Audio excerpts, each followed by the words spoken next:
clear now? Yeah. Yeah, well, I guess I gotta get a little close up on you, man. So sorry about that, brother. Nah, no problem. No problem, man. What's good with you? Not much, man. I turned around and I lost my headset. So I don't know. You know what happened? I don't know. Don't even know where I lost them at. So I'm actually waiting for a new one. So you know we got. I guess we got to improvise this one, brother. Yeah. I'm with it. So first thing first, let's you can hear me clear though, right? Yeah. All right, cool. Ladies and gentlemen, welcome to MES Presents 9 on the Q, the show that discusses billiards and current events and how the two may intertwine. I'm your host, Tyreek A. Murphy, and today we have special guests, motivational orator, author, and CEO of 2020 Living. Ladies and gentlemen, Mr. Geo Derice. How you doing today, sir? I'm good, man. I'm good. I'm chilling. How you, man? I'm good, man. Can't complain. Yeah, outside of when you do stuff like this, you gotta send me a bow tie too, man. I don't own one. Oh yeah. I mean, yeah. I have one of my other brothers got me into this bow tie life. Actually, it's two of them. You know what I'm saying? Got me into this bow tie life. Don't get me wrong. You know how we do the ties and everything, but I had to switch it up on people. Now and then I throw the little ascot on them as well. Oh my gosh! You know what I'm saying? You already know, brother. We listen. We go all the way in, man. You know how us Patriots do. You know what I'm saying? For those of you who just heard me say Patriots, yes, this is my fellow Patriot. We both played on that dirt and grass.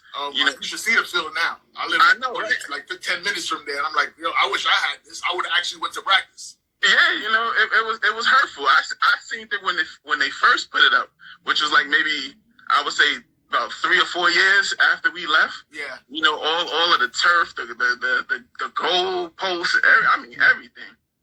It's crazy, man. I ain't gonna lie. I shed a little tear, just a little bit, because I was like, if we would have had this, we probably would have did some things. Yeah, I agree. So first thing first, brother. How are you and the family holding up out here in these COVID streets? Listen, we good, man. Thank God. I can't complain. We're healthy. Keeping sane, staying positive, practicing all the social distancing as much as we possibly can within reason. So right. I'm grateful, man. I'm grateful. All right, cool. So let's get on cue. So tell us, brother, when was your first experience into the world of pool? This was probably was like 7 or 8 years old. My first experience wasn't even in the United States. I was at my aunt's house in Montreal, Canada. We went to the basement. She had a pool table, and it was kind of felt like MTV Cribs. I'm like, you got one of these in your house? So we got a chance to go and play and chop it up on there. But that was my first ever experience playing pool at all. Okay. So from time to time when you play, what influenced you to play? To be honest, man, I think for me it's just a great opportunity to be able to go and do something competitive and still have a conversation while you're doing it. So right. That's what I love about it. I normally see it in sports bars when I'm going watching, while everybody else is watching fantasy football, which I don't know how people do that these days. It's hard enough for me to like one team. But we got a chance to go ahead and chop it up, man. And, I wish I played more. But definitely friends have influenced me and seen it on television a lot as well. From the Family Matters episodes and stuff. I'm like, man, I want to learn how to do that. Unfortunately, it's always in the context of somebody being hustled. But that's where I got exposed to it. Okay.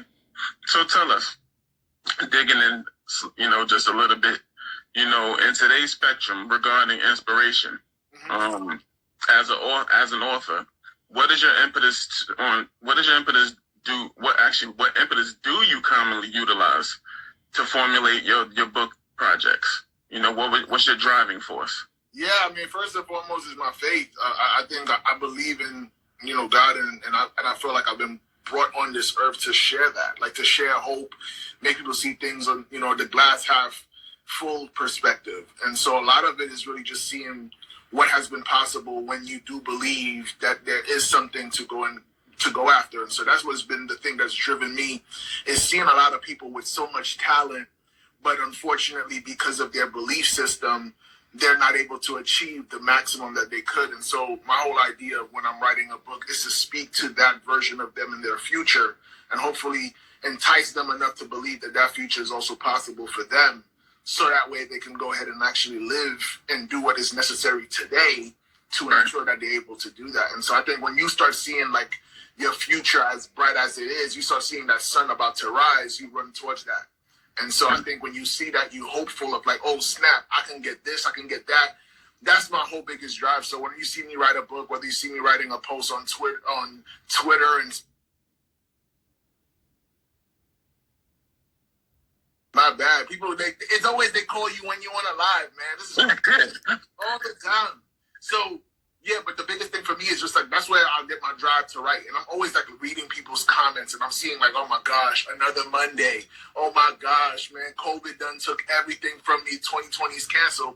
And that's the mentality where I just want to just kind of debunk that and show them like, yo guys, like COVID could take some stuff from you, but make sure that you take something back. Like, you know, like don't just get jump and don't throw a punch. Exactly. Throw a punch in it. Yeah.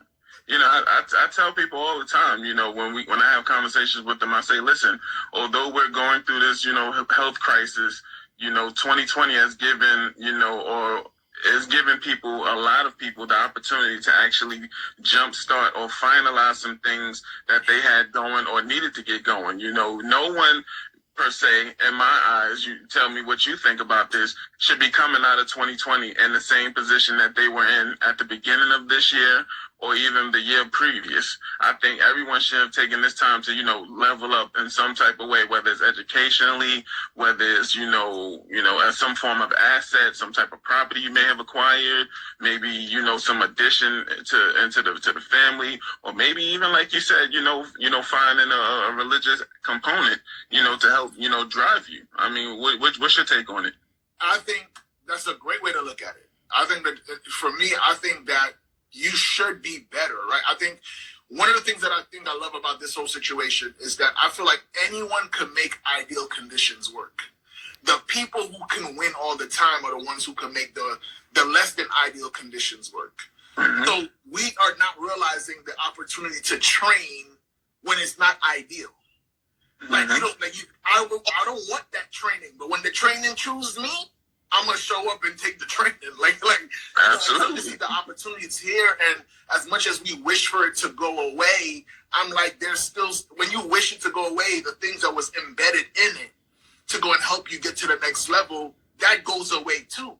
And so I'm like, yo, right now, develop the skill of, no matter what the conditions are, I'll work. It's almost like in sports where they say like a good defense always travels. So whether I'm playing in snow, rain, it don't matter the conditions. If I got a good defense, I'm always in the game. I want us to develop those skill sets right now in the middle of a pandemic so that no matter whether it's rain, sleet, or snow, you good. Right. I mean, that's the way that you're supposed to look at it.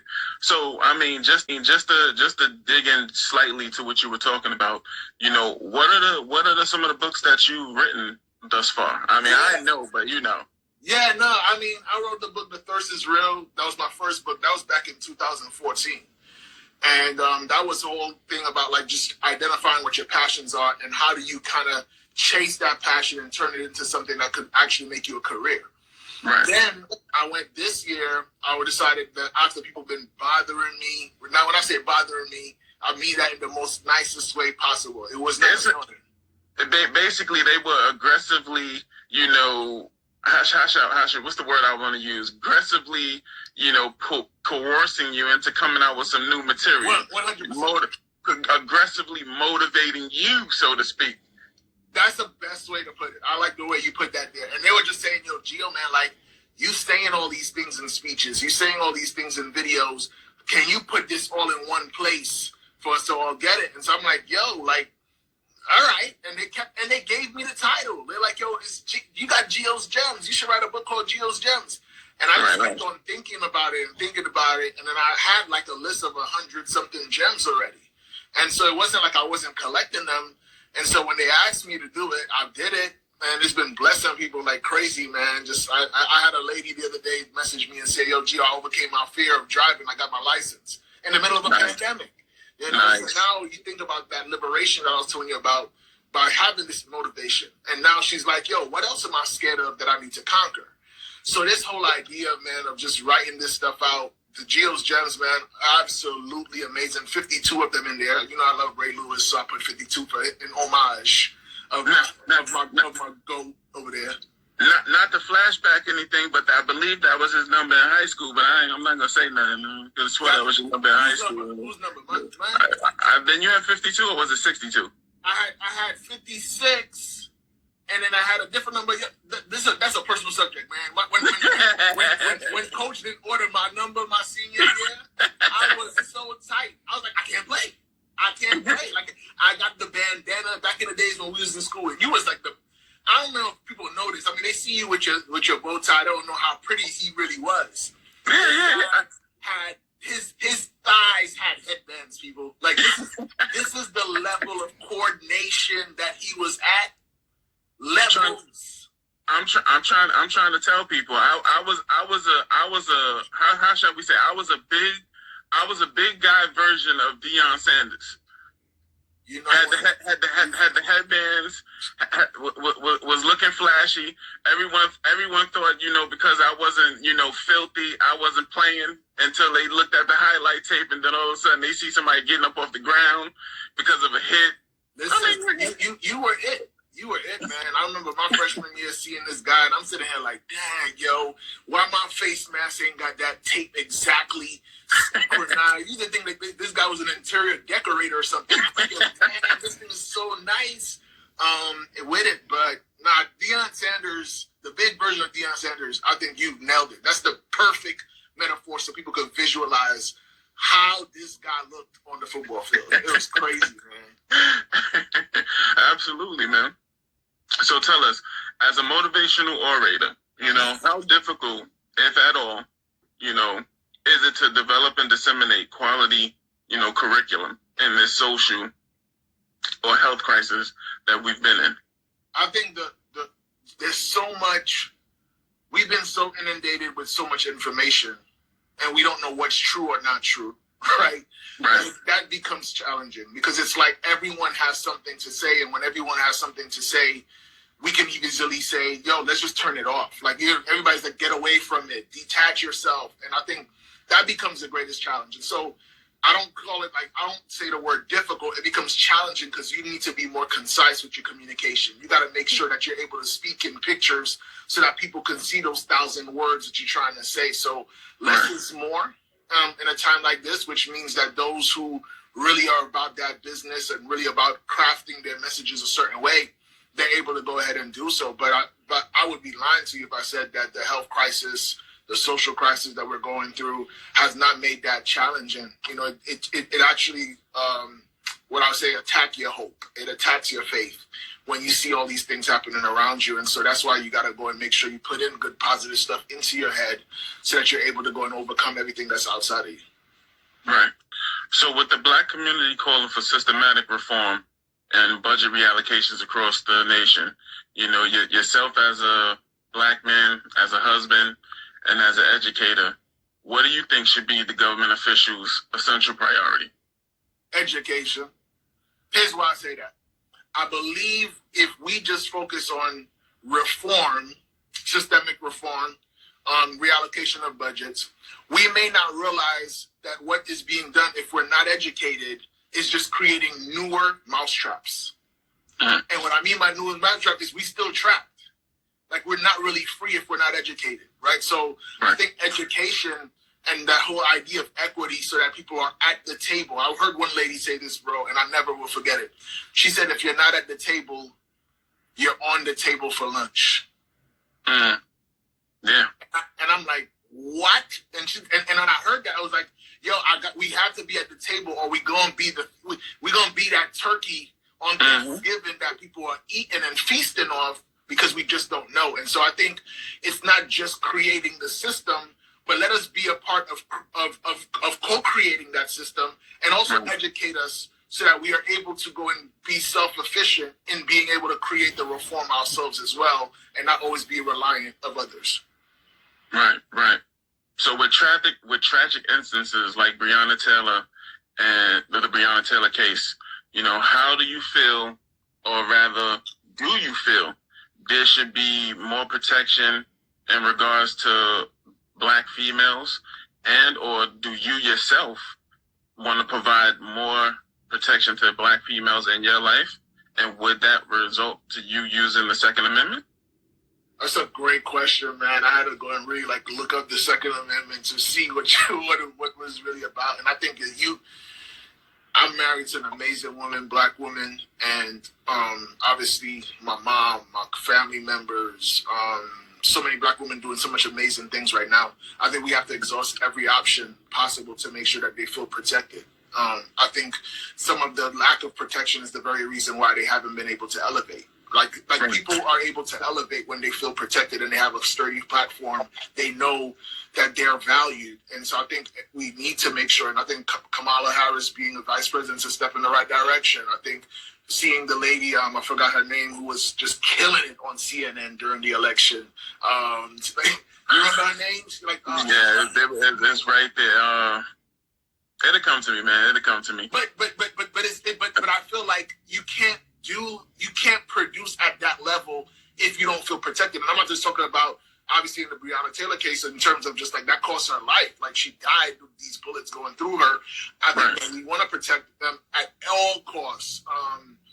If that requires bearing arms, then you do that as well. But we have to understand that the value of a Black woman should be honored, respected, and every option should be explored to make sure that they are treated as such.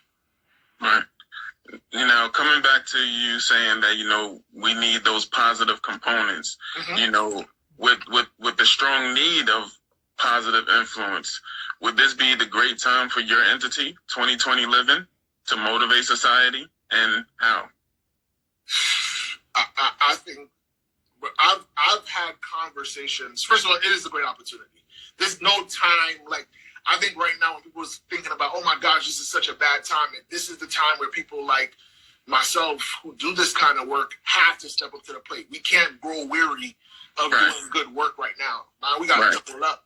And so I've had conversations in arenas that I've never really participated in. I'm having diversity conversations. I'm having conversations with predominantly white institutions. I'm having conversations with Black engineers who are trying to go and battle imposter syndrome.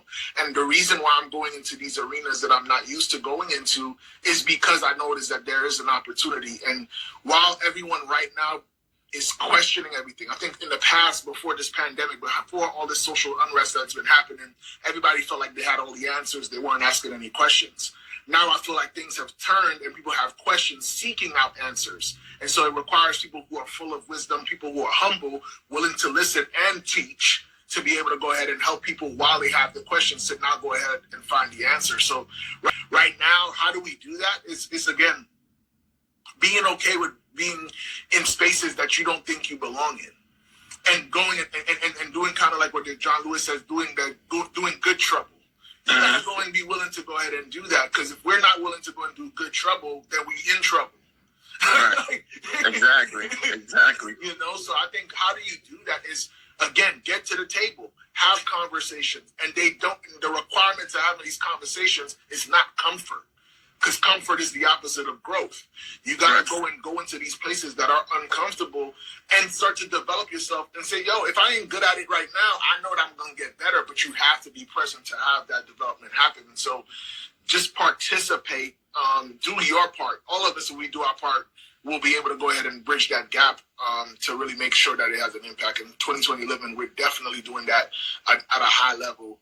Even with helping people write books now. So it's not only just me writing books, it's now empowering others so that they too can go and spread that hope. And now when we say disseminate, you disseminate and you give people the tools and the resources so that they too can do it. I know you came out with a book amazingly and brought awareness to a Hall of Famer, war-winning, title winner.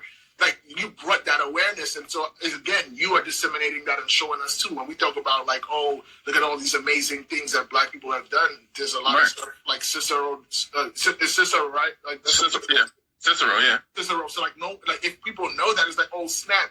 Now we start to say, oh, where else can I occupy?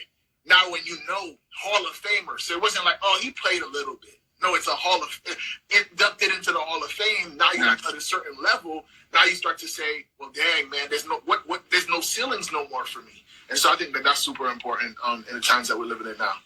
Yeah, absolutely. I mean, the funny, aspect about that is that even earlier today, I just seen, on a couple of NFL players' pages, especially ones that have been inducted and that will be inducted, post up a picture where they themselves were actually playing, a game of pool. And, to be more specific, it was a picture of Edrin James, who he's himself has given me, endorsement as a result of my fashion line, Murph and Eddie Fashions.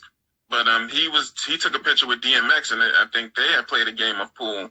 Wow. And just to look at the component of how pool is so widely played amongst so many different athletes across so many different major sports.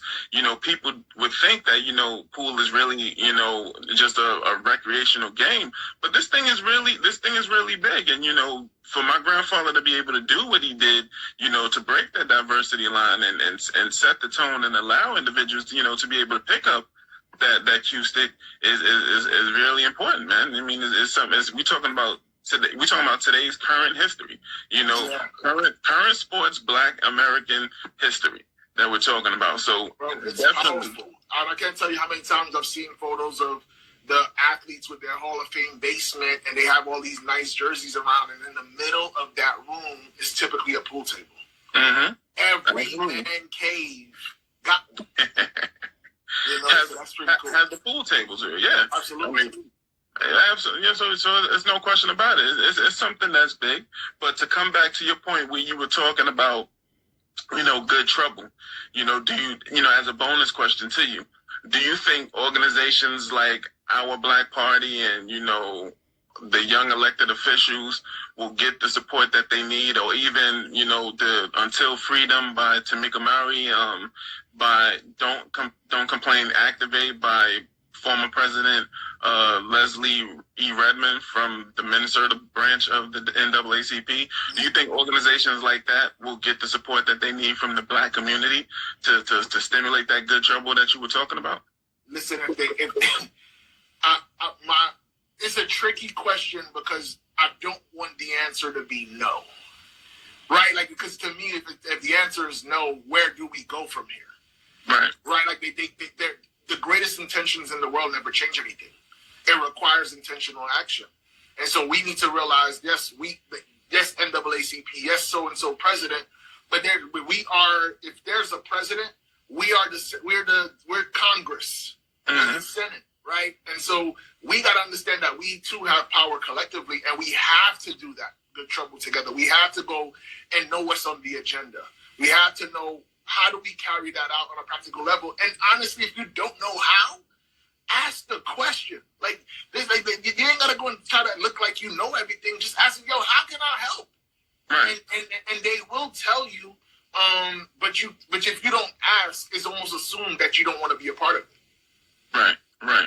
So, coming back to, the sports component, with there being major restrictions with sports, do you think Billiards have the opportunity to return to sports broadcasting, and would you watch? I would watch. I would watch. Let me tell you why I watch it even prior to this. I was watching it because I admire someone who's able to work on a skill set stubbornly. Right, like and work on it and the nuances and understand the angles. And I think anybody who's like, yo, man, why the hell I had to study math for? And you start seeing these magicians on a pool table able to go and I could hit that. And you're like, ain't no way you could hit that. And that's where I got drawn in. I'm like, yo, there's no way he could. Like, you're gonna hit the 8-ball, bro. Like, you can't go ahead and do this nice thing around it. And then when you see it, you're like, oh snap! Like this guy. Like, how did he do that with that stick? Like, how did he was able to go and bend the ball and do all these different things? So I would say that it definitely should be back on television. I think what's tricky though is that we desire entertainment so much so that it might require a little bit of and one mixtape to kind of get people to like really go back to like the awe of the sport so that we can appreciate even just the regular day-to-day play of the game. Right. So would you say that it need like a one of those like breakthrough type players that would attract attention in order to get it on the market or back in the spotlight? I absolutely think so. Especially we're in the attention economy right now. Right. So now if I'm watching reels on Instagram and somebody able to make the ball jump over something and hit it and get it in the hole, I'm like, oh snap! Like that's gonna be the thing that's gonna get shared, and that sharing of it going viral is what's gonna allow people to go and really just have that level of awareness for it. And so right now we need that to happen. So all these people who are doing, think about this: when you see the person hitting a golf ball and it's bouncing off 10 glasses and then it goes through something, that person is making golf relevant. Right. You know, so we need the same type of stuff and same type of creativity in the pool with billiards in order for that to go and stay around long enough so that when things turn around and COVID is, hopefully behind us, that people flood to the billiards and be able to go ahead and compete, play, have fun, and do what we used to do, but hopefully at a high level. Well, I mean, I'm working on some projects now. We're gonna make it relevant. Trust me when I tell you, we're gonna make it relevant. There's no question about that. I just basically what I'm telling you, Gio. I need you. I know football is our thing, but I'm gonna need you to get your skills sharpened up a little bit. You know what I'm saying? Because we may have to do some things. That are make. I need to make sure I can't look stupid out here. I need to know. I need to make sure I got my handle right. I'm holding things correctly. I'm not hitting the ball with no velocity. Like, I want to make sure that when you hit a ball, when you watch pool, you know who can play based on how did you break. Like, when I hit a ball, go, pow, I'm like, oh, nah, this guy's legit. Right? He playing. That's what I mean. So I need that type of impact. I don't want to be like your dad, man. Like, you didn't, like, what you trying to do? You clearly don't do this. I don't want that conversation around me when I play. So I got to get better before you do. I know you always got something up your sleeve. So I want to make sure that before he come out with these socially distanced tournaments and stuff, that I'm ready to make sure I can compete at a high level. So speaking of playing, to round us off, is there any particular celebrity or iconic figure that you would love to play a game of pool against? Two of them come to mind. Number one, I'm a big fan of Kevin Hart, so I want to play with him. Two, he's a big trash talker, so I know he'll talk trash, which will be fun. He thinks he's the best at everything. So so I love the competitive spirit, but I think I love his brain in terms of his knowledge and ability to do a lot of things. And again, like I said earlier, it's not just playing. It's also having the conversations and the relationship building that happens with the sport as well. And then the other person is Barack Obama, man. Like Barack Obama, like I just need him to go and just let some of that swag rub off on me a little bit too, man. Like, so I want to be able to play with him too.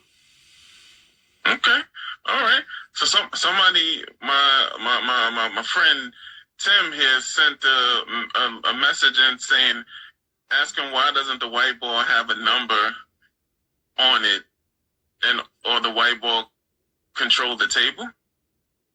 Oh, am I reading that right? Why doesn't the white ball have... I didn't see that, but say what's the question? Why doesn't the white ball have a number on it? Or the white ball control the table? That's crazy. Like, I never thought about that. What's the reason behind that? Well, the white ball is considered an object ball.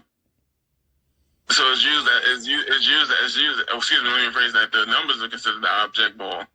And the white ball is the cue. So that you're using that to actually hit the object balls.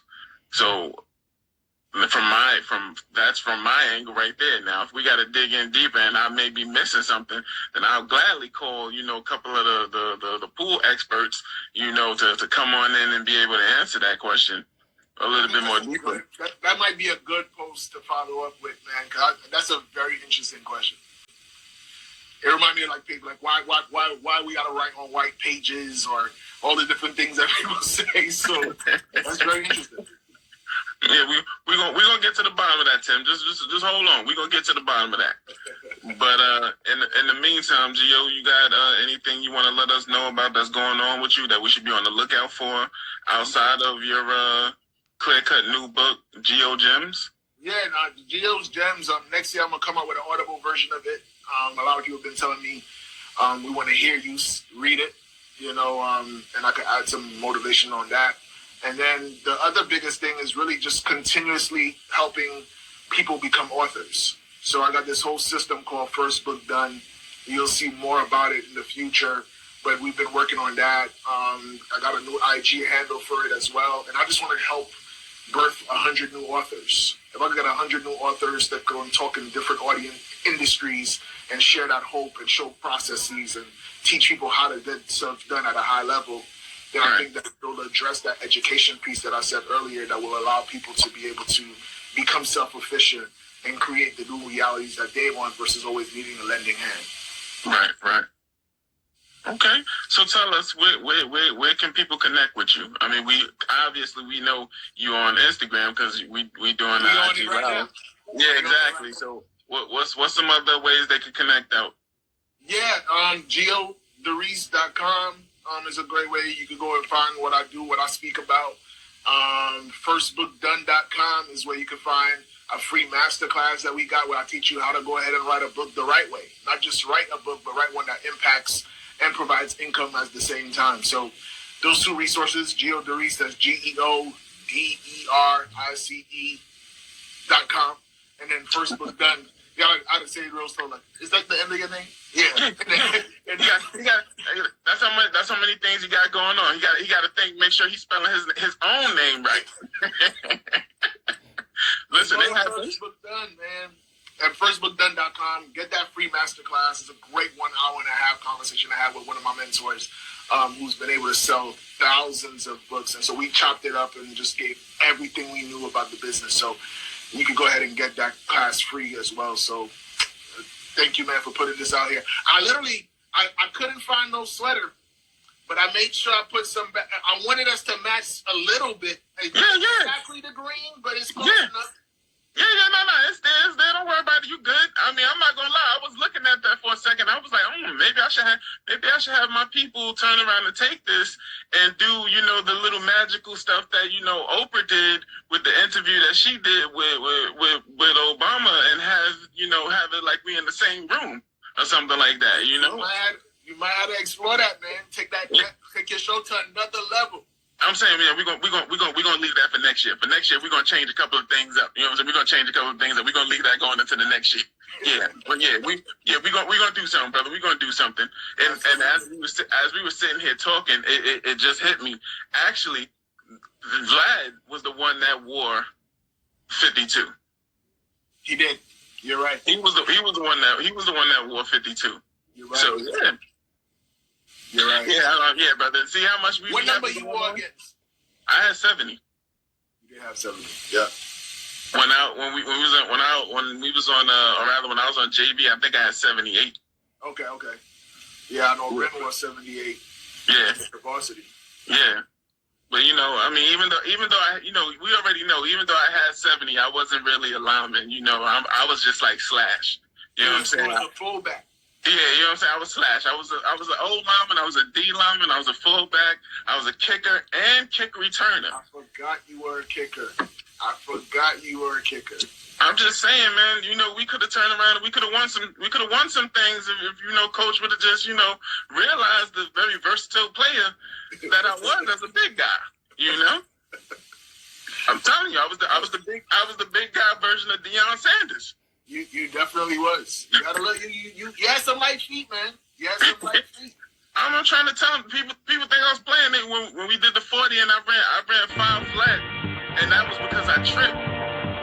So imagine if I didn't trip. I'd have had me a nice little 4.8, 4.9 somewhere around there. Yeah. You athletic, man. By the way, I love seeing those videos where he puts out that inspiration, winning awards and stuff. Yeah, absolutely. He's good. My daughter's good too. They turn around, they just got their report cards and stuff like that. So I'll probably post that up later. Let everybody see what's going on with them, see how they're progressing. But they looking real good out here. Overall, they won't let me be great, man. I'm trying to retire this weekend. They just won't let me be great, man. They got me working out here. You see, we got the show going, so clearly I can't retire. Yeah, I love it, bro. Good chop it up with you, man. Absolutely, man. But I'm gonna let you go ahead, man. We're gonna definitely chop it up about some other things I want to talk to you about behind the scenes. All right, cool. All right, brother. We're gonna talk.